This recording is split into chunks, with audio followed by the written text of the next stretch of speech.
యోహాను సువార్త 13వ అధ్యాయంలో మాట చూద్దాం. ఇక్కడ ఇంగ్లీష్ ఆధారంలో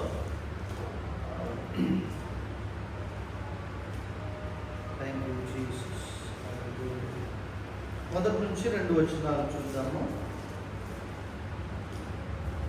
తాను ఈ లోకము నుండి తండ్రి యొద్దకు వెళ్ళవలసిన గడియ వచ్చినని యేసు పస్కా పండుగకు ముందే ఎరిగిన వాడై లోకంలోనున్న తన వారిని ప్రేమించి వారిని అంతము వరకు అనగా సంపూర్ణముగా ప్రేమించెను. వారు భోజనము చేయుచుండగా ఆయనను అప్పగింపవలెనని సీమోను కుమారుడగు ఇస్కరియోతు యూదా హృదయములో అపవాది అనగా సాతాను ఇంతకు ముందు ఆలోచన పుట్టించి ఉండెను కనుక. ఇక్కడ చూసినట్లయితే ఇస్కరియోతు యూదా యేసుక్రీస్తు ప్రభు శిష్యుడు. 12 మంది శిష్యుల్లో ఈయన ఒక ఆయన. నమ్మకమైన వాడే, ప్రారంభంలోనే బాగానే ఉన్న వ్యక్తి. ఎందుకంటే దేవుని సేవలో రావడం అనేది సామాన్యమైన విషయం కాదు. యూదా కూడా, ఇస్కరియోతు యూదా కూడా సమస్తాన్ని విడిచిపెట్టి, సమస్తాన్ని త్యజించి, ఈ లోకాన్ని విడిచిపెట్టి యేసే కావాలనే వెంబడించాడు. అందుకనే మనం చూస్తే ఇద్దరిద్దరుగా యేసు ప్రభు తన శిష్యుల్ని పంపించినప్పుడు అద్భుత కార్యాలు కూడా జరిగాయి. దేవుని స్తోత్రం కలుగుగాక. హల్లెలూయా. అయితే ఇక్కడ మనం చూసినట్లయితే పస్కా పండుగకు ముందే లోకమును విడిచి యేసు ప్రభు వెళ్ళిపోవాలని తెలిసిన తర్వాత తన శిష్యులను సంపూర్ణంగా తన వారిని యేసే ప్రేమించాడు. బల్లారాధనలో లేదా రొట్టె విడుచుట్లో వారు కూర్చున్నప్పుడు, వారు రొట్టె పుచ్చుకునేటప్పుడు చూడండి, వారు భోజనము చేయుచుండగా ఆయనను అప్పగింపవలనని సీమోను కుమారుడు ఇస్కరియోతు యూదా హృదయములో అపవాది ఇంతకు ముందు ఆలోచన పుట్టించి ఉండెను. హల్లెలూయా. ఇంతకుముందే ఆలోచన పుట్టించి ఉండేను. ఈరోజు మన టాపిక్ ఏంటంటే ఆలోచన. ఏంటి చెప్పండి? ఆలోచన. ఇది చాలా ప్రాముఖ్యమైనది. ప్రతి ఒక్క వ్యక్తి ఆలోచన అనేది చాలా ఇంపార్టెంట్. ఎందుకంటే మనం ప్రతిరోజు జీవించే జీవితం అన్ఎక్స్పెక్టెడ్గా జరగదు. 90% ఆలోచించే మనం ఏదైనా పని చేస్తాం. హల్లెలూయా. ఆలోచన అనేది అదొక వరం. ఆలోచన అనేది ఒకటి వరం. అది ఆలోచన బలమునకు ఆధారమగు ఆత్మ అంటాడు. ఒకసారి యెషయా గ్రంథంలో ఉందా? అమాట చూద్దాం. Thank you Jesus. 11వ అధ్యాయం అదొక ఆ వరం అన్నమాట. 2వ వచనం చూస్తే యెషయా గ్రంథం 11వ అధ్యాయం 2వ వచనము,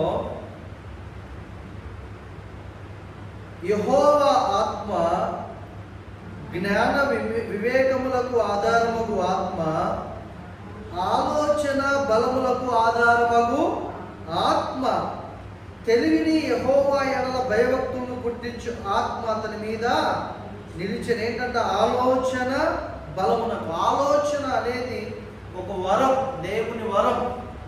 అందుకనే మనం ఎక్కువగా ప్రార్థన చేస్తాం. ఏమని ప్రార్థన చేస్తామంటే, తండ్రి నీ ఆలోచన చొప్పున నన్ను నడిపించు అంటామా లేదా? ఆలోచన అనేది ఒక వరం. అనాలోచితంగా మనం పనిచేయం కదా. సో మనుష్యుని ఆలోచన వేరు, దేవుని ఆలోచన వేరు, దెయ్యము ఆలోచన వేరు. ఎన్ని ఆలోచనలు ఉన్నాయి మొత్తం? 3 ఆలోచన. మనుష్యుని ఆలోచన, నరుని ఆలోచన ఒకటి, రెండోది దెయ్యము ఆలోచన ఒకటి, మూడోది దేవుని ఆలోచన. ఇక్కడ ఇస్కరియోతు యూదాలో ముందుగానే అపవాది ఆలోచన పుట్టించాడంట. చూడండి, ముందుగానే ఇస్కరియోతు యూదాలో అపవాది ఆలోచన పుట్టించాడు. అందుకనే యూదా జీవితము నాశనమునకు నడిపించబడింది. యూదా జీవితం ఏర్పరచబడినటువంటి ఇస్కరియోతు యూదా దేవుని చేత ఎన్నుకొనబడినటువంటి ఇస్కరియోతు యూదా, దేవుని అద్భుతాలు సూచక్రియలు జరిగించినటువంటి ఇస్కరియోతు యూదా, యేసుక్రీస్తు ప్రభుతోటే 3.5 సంవత్సరాలు గడిపినటువంటి ఇస్కరియోతు యూదా ఉరి వేసుకొని చచ్చిపోవడానికి గల కారణం ఏంటంటే సాతానుడి అపవాది ఆలోచనను అతడు నెరవేర్చాడు. అంతే. సహజంగా మనుషులకి రకరకాలైన ఆలోచనలు పుట్టుతాయి. అది దేవుని ఆలోచనలు కావచ్చు, మనం ప్రార్థన చేస్తే, లేదా శోధింపబడుటకు సాధారణ ఆలోచనలైనా కావచ్చు. అయితే మనము దానిని ఐడెంటిఫై చేసి దాన్ని గ్రహించి ఇది దేవుని ఆలోచన అన్నట్లయితే దాని ప్రకారం మనం నడవాలి. హల్లెలూయా. ఈ నుంచి మరి కొంచెం ముందుకెళ్ళి మళ్ళీ ఇక్కడికి వచ్చేద్దాము. ఒకసారి అపోస్తలుల కార్యంలోనికి వచ్చినట్లయితే అక్కడ రాయబడిన మాట ఒకటి నేను మీకు చదివిస్తాను.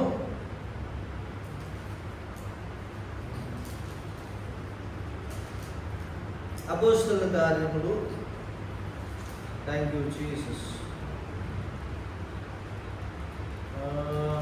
27వ అధ్యాయంలో ఉందా? ఎస్, 27వ అధ్యాయం,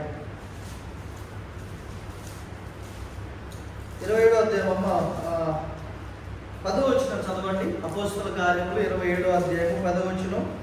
మరలా యోహాను సువార్తలోకి వెళ్దాం. అప్పుడు పౌలు, అయ్యలారా, ఈ ప్రయాణము వలన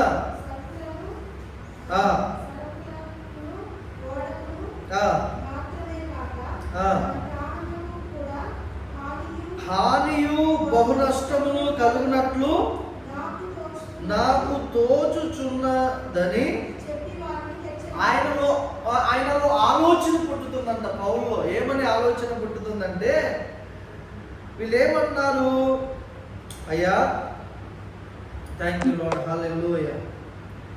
7వ వచనం చూస్తే, అనేక దినములు మెల్లగా నడిపించి, ఈ ఆలోచన నుంచి అక్కడ శతాధిపతి ఇటలీ వెళ్ళనైన అలెగ్జాంద్రియా పట్టణపు వాడ కనుగొని అందులో మమ్మల్ని ఎక్కించెను.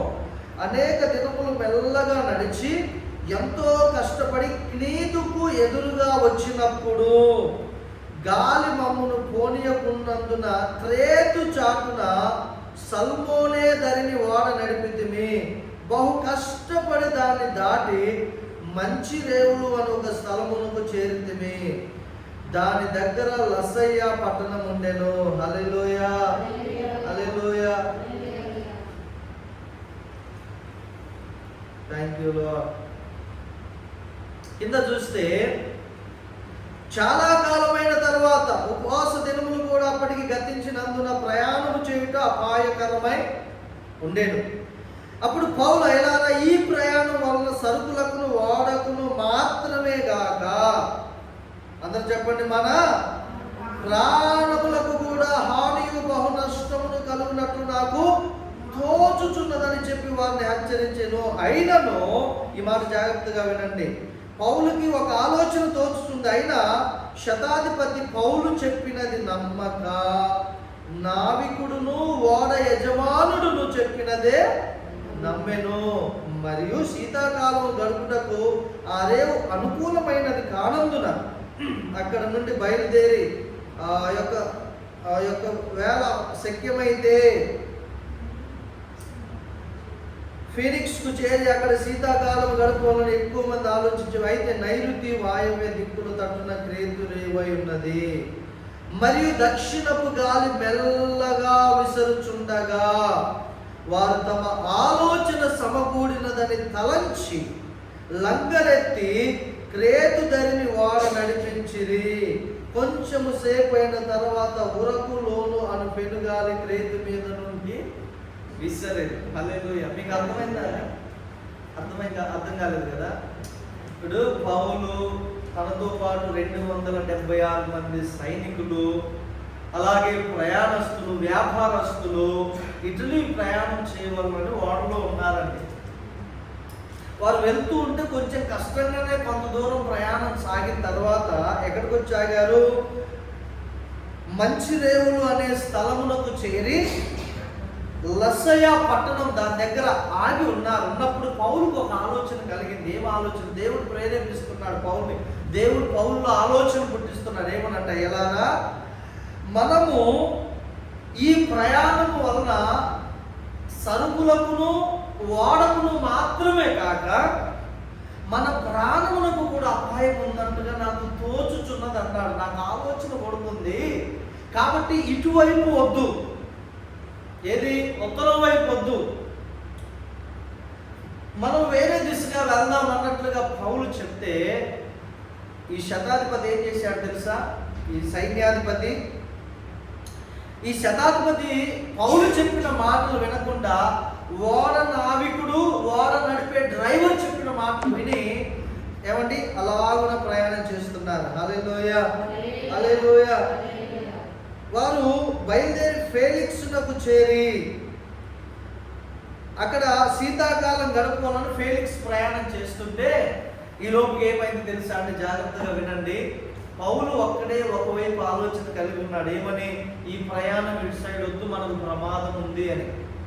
కానీ ఓడ నావికుడు చెప్పిన మాట శతాధిపతిని, లేదు మనము ఫేలిక్స్కి వెళ్ళిపోదాం, ఏం కాదు, శీతాకాలం అయినా ఏం కాదు, ఏదైనా ఏం కాదు, మంచిగా వెళ్తాం. ఎందుకంటే ఆ పడవ నిండా, ఆ షిప్ నిండా సరుకులు ఉన్నాయి, వ్యాపారస్తులు ప్రయాణం చేస్తున్నారు. మీరు చూడండి, 276 మంది సైనికులు, పౌలు, శతాధిపతి మాత్రమే కాక ఇంకా వ్యాపారస్తులు ఉన్నారు అన్నమాట.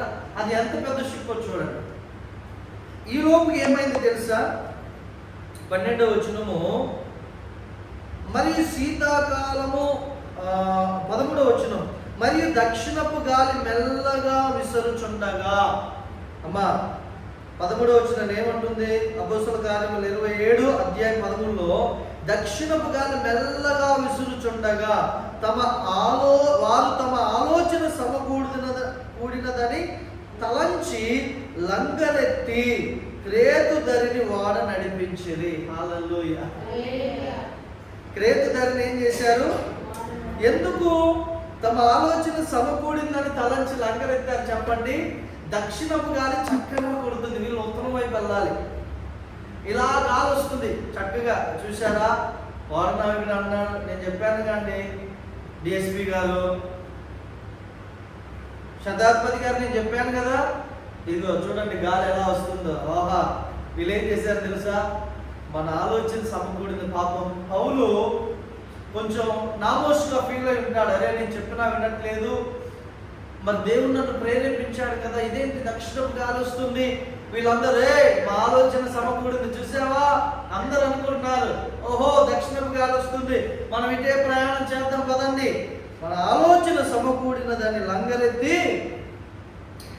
క్రేతు ధరిని ఓడ నడిపించింది. కొంచెం సేపు అయిన తర్వాత ఉరకులోను అను పెనుగాలి క్రేతు మీద నుండి విసిరెను. హల్లెలూయా. క్రేతు మీద నుండి విసిరింది. 15వ వచనం, దానిలో ఓడ చిక్కుకొని గాలికి ఎదురు నడవలేక పోయినందున ఎవరు ఎదురు నడిపించుట మాని గాలికి కొట్టుకుపోనిచ్చారు. చూసారా అండి? ఇంకా గాలి ఎదురవుతుంది. ఇప్పుడు దక్షిణం నుంచి వెళ్ళిపోతున్నారండి. కొంత దూరం వెళ్ళగానే ఎక్కడికి? ఉరకులోను అను పెనుగాలి. కొంచెం సేపు జస్ట్ స్టార్ట్ అయిన ఒక అరగంటకో గంటకో ఉరకులోను అనేటటువంటి పెనుగాలి ఎదురైంది. ఎదురవగానే ఓడ నడిపించలేక, ఎంత గాలి అయితే అంత పెద్ద ఓడ వదిలేశారు. ఇక గాలి కొట్టుకొని పోతుంది. హల్లెలూయా. చివరికి ఏమంటున్నారు తెలుసా వీళ్ళు? 16వ వచనం, తర్వాత కౌద అనబడిన ఒక చిన్న ద్వీపము చాటున దాన్ని నడిపింపగా పడవను భద్రపరుచుకుంటూ బహు కష్టతరమాయనను.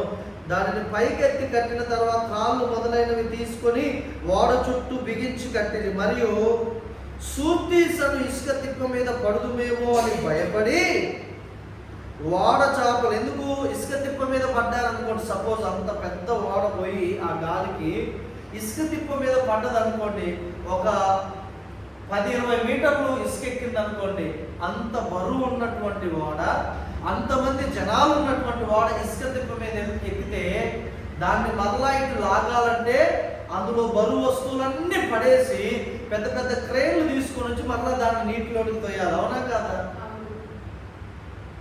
భయపడిపోయారు ఒక్కసారిగా. మన ప్రయాణం ఇసుకలోనే ఉంటుంది. అటు ఇటు సముద్రం ఉంటే మధ్యలో ఆగిపోతాం, మనకు దిక్కేలా అని కొంచెం గట్టిగా ప్రయత్నించి ఒక పక్కకు నడిపించారు. అయితే 15వ వచనం,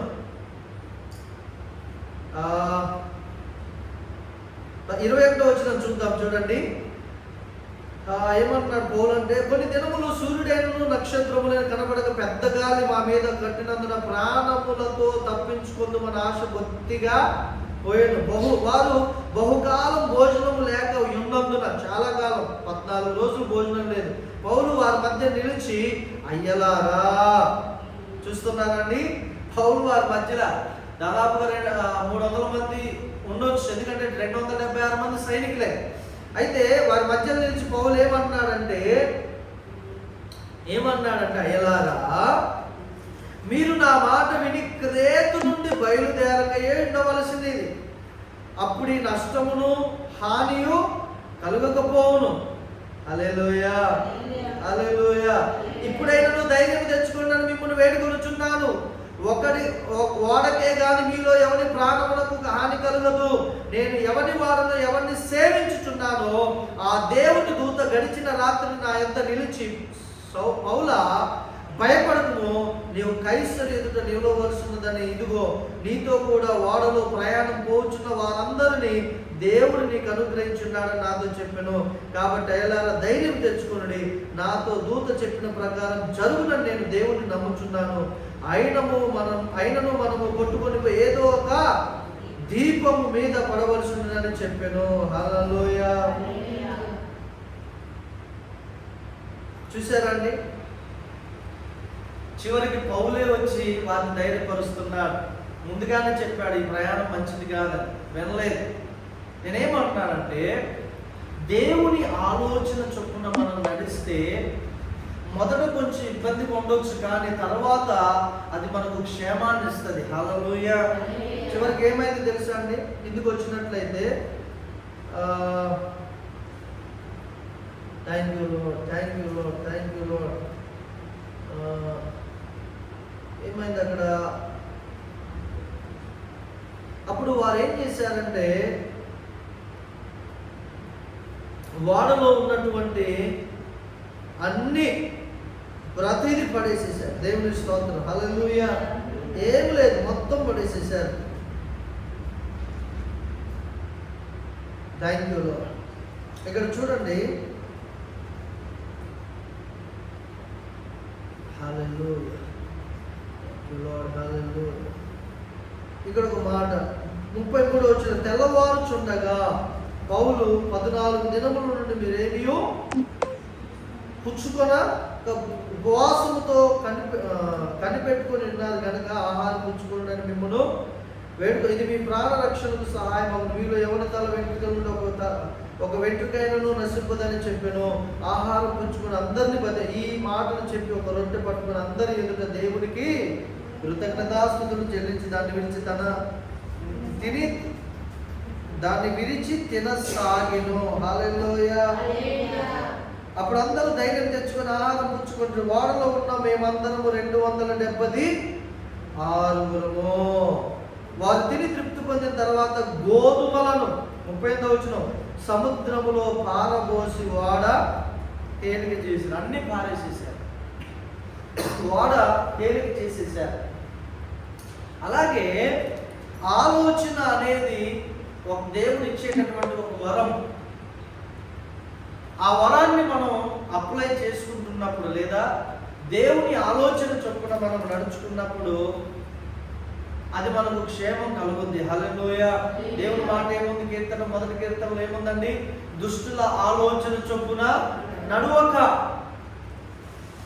ఈ శతాధిపతి వాడ నాయకుడు యజమాని చెప్పిన మాట నడవటాన్ని బట్టి గోధుమలు వస్తువులన్నీ సముద్రంలో పడేశారు వాడ తేలిక చేయడానికి. ఇంకొక ఆలోచన మనం చూసినట్లయితే, నేను ముగిస్తాను. ఇంకొక ఆలోచన ఏంటంటే, అననీయ సఫీరా అనేటటువంటి వ్యక్తులు పేతురు కాలంలో చాలా అద్భుతంగా భక్తి చేసేవారు, దేవుణ్ణి ఆరాధించేవారు. ఒకానొక సమయంలో అక్కడ ఉన్నటువంటి వారు తమ చరస్థిర ఆస్తులు అమ్మి అపోస్తలుల పాదముల యొక్క పెడుతున్నారు. అననీయ సఫీరా కూడా తమ ఆస్తిని పొలమును అమ్మి అందులో కొంత దాచుకొని కొంత తెచ్చి అపోస్తలుల పాదముల యొక్క పెట్టారు. ఇక్కడ డబ్బు సమస్య కాదు, వారి ఆలోచన సమస్యగా మారింది. పేతురేమి పర్సనల్గా చెప్పాలి, అననీయ సఫీరా మీ ఆస్తి నమ్మి నా పాదాల దగ్గర పెట్టమని పేతురు చెప్పలే. ఇది దైవిక సంబంధమైన విషయం. పరిశుద్ధాత్మ దేవుడు ఆనాటి కాలంలో ఆ సంఘములో అందరికీ ఒక ఐక్యత, ఒక యూనిటీ ఇచ్చి అందరిని నడిపిస్తున్నప్పుడు, అరే మన ఆస్తుల వల్ల మనం ఏం చేస్తాం, కాబట్టి మనం ఎలాగో దేవుని రాజ్యంలోకి వెళ్తాం కదా, ఈ ఆస్తి అంతా మీ అపోస్తుల పాదముల మీద పెడితే వీరు దేవుని రాజ్యం కొరకు వాడతారు, మనము కూడా కలిసి భోజనం చేయొచ్చు అనే ఒక తాత్పర్యంతో అపోస్తుల పాదముల దగ్గర అక్కడ ఉన్న సంఘస్థులందరూ ఆస్తి అమ్మి వారి పాదాల దగ్గర పెడుతున్నారు. చర స్థిర ఆస్తులన్నీ. అయితే వీరి ఆలోచన ఏంటంటే, ఇదంతా మనకి ఎందుకు, మొత్తం ఇవ్వాలా, సగం ఇద్దాం, సగం దాచుకుందాం. అయితే ఇక్కడ పేతురు ఏమంటున్నారు తెలుసా అండి? 5వ అధ్యాయం అపోస్తల కార్యముల గ్రంథం 5వ అధ్యాయం అపోస్తల కార్యం 3వ వచనం చదవండి. అప్పుడు పేతురు, అననీయ నీ భూమి వెలలో కొంత దాచుకుని పరిశుద్ధాత్మను మోసపుచ్చుటకు సాతాను ఎందుకు నీ హృదయమును ప్రేరేపించారు? ఎవరు ప్రేరేపించారండి? ఎవరు ఆలోచన చెప్పారు? సాతాను, అపవాది. చాలా జాగ్రత్తగా ఉండాలి దేవుడు.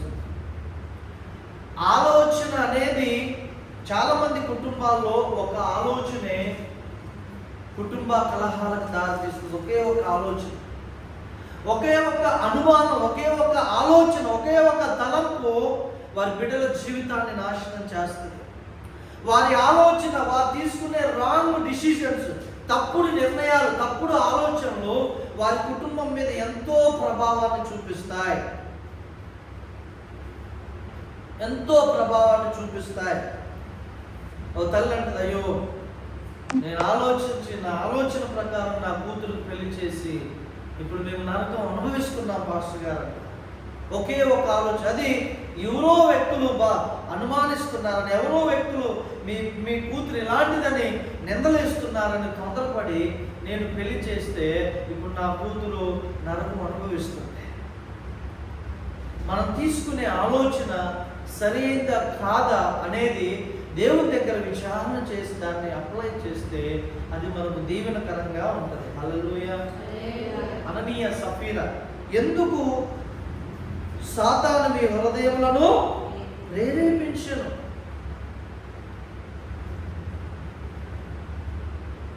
జాగ్రత్తగా ఉండాలి. సాతాను ప్రేరేపిస్తాడా? ఖచ్చితంగా ప్రేరేపిస్తాడు. సాతాను ఆలోచన పుట్టిస్తాడా? ఖచ్చితంగా ఆలోచన పుట్టిస్తాడు. ఆయన బాప్తిసం తీసుకున్నాడు, చక్కగా తెల్లబట్టలు వేసుకుని మందిరానికి వస్తాడు, 1 సంవత్సరం బాగున్నాడు.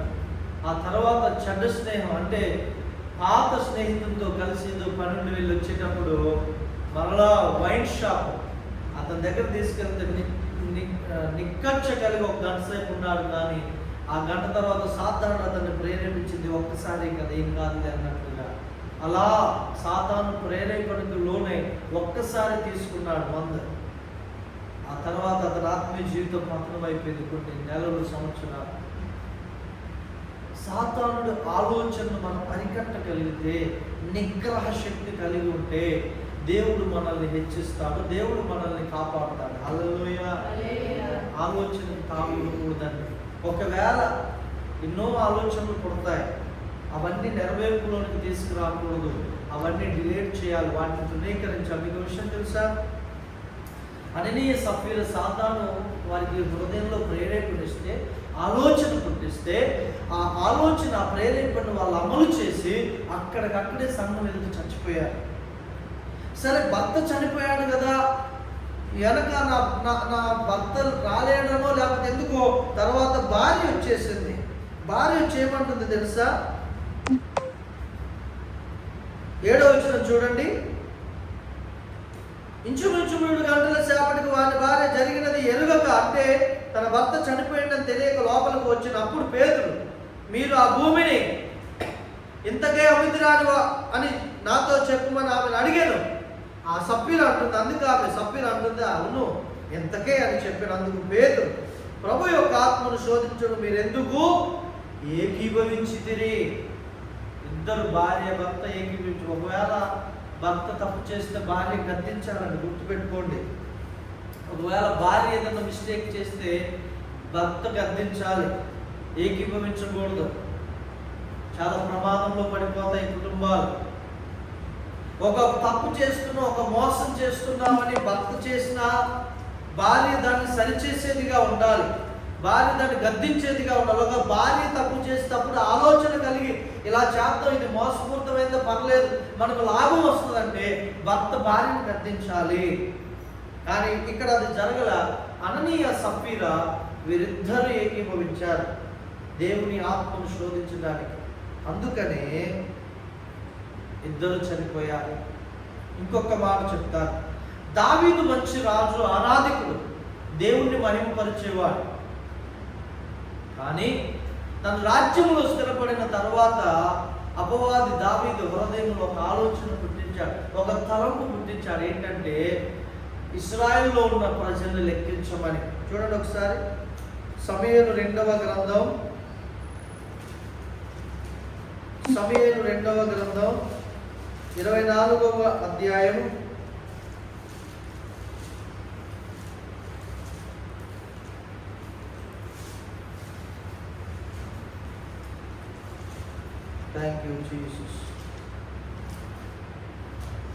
1వ వచనమా? దినవృత్తాంతములు, క్షమించాలి, దినవృత్తాంతములు 1వ గ్రంథం 27వ అధ్యాయం 1వ వచనం చూడండి, పేజీ నంబర్ 351. మనం ముగించుకుంది మాట చదివి. దినవృత్తాంతములు 1వ గ్రంథం 21వ అధ్యాయము 1వ వచనం. తరువాత సాతాను ఇశ్రాయేలీయులకు విరోధముగా లేచి ఇశ్రాయేలీయులను లెక్కించుటకు దావీదును ప్రేరేపింపగా. దావీదును ఎవరు ప్రేరేపించారు? హలో, ఎవరు ప్రేరేపించారు దావీదుని? సాతాను. ఇశ్రాయేలీయులను లెక్కించమని. మీకు విషయం తెలుసా? కింద చూస్తే దావీదు యోవాబునకు జనుల యొక్క అధిపతులకు, మీరు వెళ్ళి బెయేర్షెబా మొదలుకొని దాని వరకు ఉండు ఇశ్రాయేలును ఎంచి వారి సంఖ్య నాకు తెలియటకై నా యొద్దకు దాన్ని తీసుకుని రండని ఆజ్ఞ ఇచ్చెను. అందుకు యోవాబు, రాజా, నా ఏలినవాడా, యెహోవా తన జనులను ఇప్పుడున్న వారి కంటే 100 ఎక్కువ మందిని చేయునుగాక. వారందరూ నా ఏలిన వాడి దాసులు కారా? నా ఏలిన వాడికి ఈ విచారణ ఎలా? ఇది జరగవలసిన హేతువేమి? జరిగిన ఎడల ఇశ్రాయేలుకు శిక్ష కలుగునని మనవి చేసెను. ఎందుకు తెలుసా? ఇశ్రాయేలీయులను లెక్కించడం అనేది దేవుడు చెబితేనే లెక్కించాలి, లేకపోతే లెక్కించకూడదు. అది పాపం, అది గర్వానికి సూచన.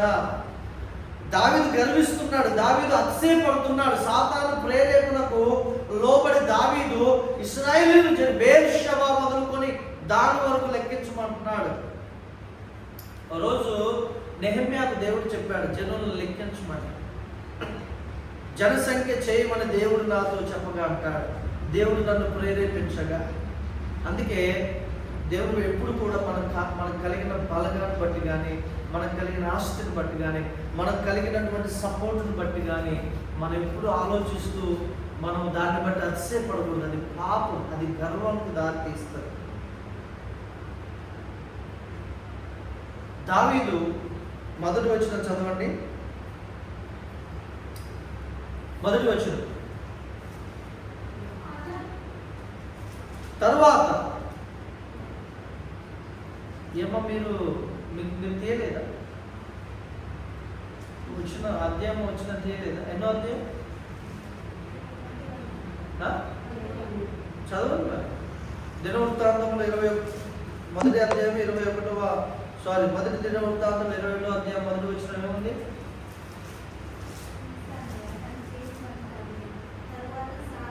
తరువాత సాతాను ఇశ్రాయేలులో ఇశ్రాయేలీయులకు విరోధముగా లేచి ఇశ్రాయేలీయులను లెక్కించుటకు దావీదును, అది విషయం. అందుకనే ఎప్పుడైతే ముందుగానే ఇస్కరియోతు యూదాను అపవాది ప్రేరేపించాడో, ఆలోచన పుట్టించాడో యేసుక్రీస్తు ప్రభువుని పట్టించమని, ప్రతి మానవుడికి పాపము ఆలోచనే, మొదటి ఆలోచన నుండే పుట్టుద్ది. ఆలోచనే అలవాటుగా, ఆలోచనే అది క్రియలుగా మార్చబడుద్ది. అందుకనే దేవుని ఆలోచన, దెయ్యము ఆలోచన, లేకపోతే మనం ఆలోచన ప్రకారం చేస్తున్నామా, దానిని బట్టి మన ఫలము మనము కలిగి ఉంటాం. హల్లెలూయా, దేవుని స్తోత్రం. సో మనం ఎల్లప్పుడూ నేను ఆశపడుతున్నా, దేవుని ఆలోచనను మనం కలిగి నడుచుకుంటే అది మన కుటుంబానికి, మన వ్యక్తిగత జీవితానికి ఎంతో క్షేమం, ఎంతో మేలు. ఆమేన్. అలా కనుక చేయకుండా మనం తొందరపడి నిర్ణయాలు తీసుకుని ఆలోచించి, మనకి ఒకటండి, ఇప్పుడు రేపేం జరుగుతుందో తెలియదు, ఈరోజు ఏం జరుగుతుందో కొంచెం అంచనా వేయగలం, కానీ రేపేం జరుగుతుందో మనకి నేడిండి ఏమంటాడండి, వేబడు, అలా అంటూ రేపేమి జరుగుతుందో మనకు తెలియదు. కాబట్టి దేవుడి చిత్తమైతే ఇలాగ జరుగుద్ది అని చెప్పాలంటాడు యాకోబు. హల్లెలూయా. మనము జాగ్రత్తగా ఉండాలి. యాకోబు పత్రిక ఆ మాట చదువుదామా? యాకోబు పత్రికలో కదా ఏమంటాడండి, పేతురు రాసిన పత్రికలో. Thank you Lord. హల్లెలూయా.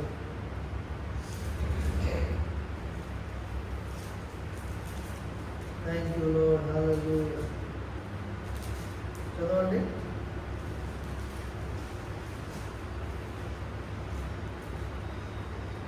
నేను పేతురు అనుకుంటున్నాను. Thank you Jesus. Thank you Jesus. హల్లెలూయా.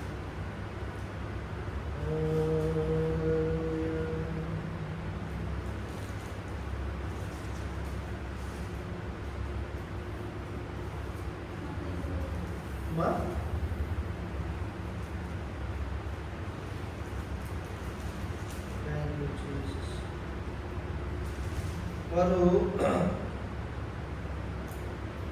ఇక్కడికి వెళ్దాం అక్కడికి వెళ్దాం అనేసి అంటే ఆయన అంటారు. ఎస్, యాకోబు రాసి 4:15 చూడండి. 14, యాకోబు 4:14 చూడండి. రేపే 13, నేడైనను రేపైనను ఒకానొక పట్టణమునకు వెళ్ళి అక్కడ 1 సంవత్సరం ఉండి వ్యాపారం చేసి లాభం సంపాదించము రండని చెప్పుకుని వారులారా. చూసారా, పల్లెటూరులో వీళ్ళకు ఉండబుద్ధి కాదు. పల్లెటూరులో అంత డబ్బులు రావు కాబట్టి వీళ్ళకు ఉండబుద్ధి కాదు. అందుకే వీళ్ళు ఏమంటారంట, నేడైనను రేపైనను ఒకానొక పట్టణమునకు వెళ్ళి అక్కడ 1 సంవత్సరము వ్యాపారము చేసి లాభము సంపాదించుకుందాము రండి అని చెప్పుకుని వారులారా. రేపేమి సంభవించునో మీకు తెలియదు. మీ జీవం ఏ పాటిది, మీరు కొంతసేపు కనబడి అంతలో మాయమైపోవు ఆవిరి పట్టువారే. కనుక ప్రభు చిత్తమైతే మనం బ్రతికి ఉండి ఇది అది చేద్దామని చెప్పుకున్న వాళ్ళు. ఇప్పుడైతే మీరు మీ డబ్బముల యందు అతిశయపడుతున్నారు. ఇంటి అతిశయమంతయు చెడ్డది. కాబట్టి రేపేం జరుగుతుందో మనకు తెలియదు. కాబట్టి దేవుని ఆలోచన మనం తీసుకొని దాని ప్రకారం మనం నడుచుకుంటే అది మనకు క్షేమము, అది మనకు మేలు. హల్లెలూయా. దేవుడి ఆలోచన అండి సదాకాలము నిలిచి ఉంటుంది. ప్రార్థన చేసుకుంటాం. Thank you Lord. Thank you Lord Jesus. Hallelujah. ఆలోచన, దేవుని ఆలోచన, దేవుని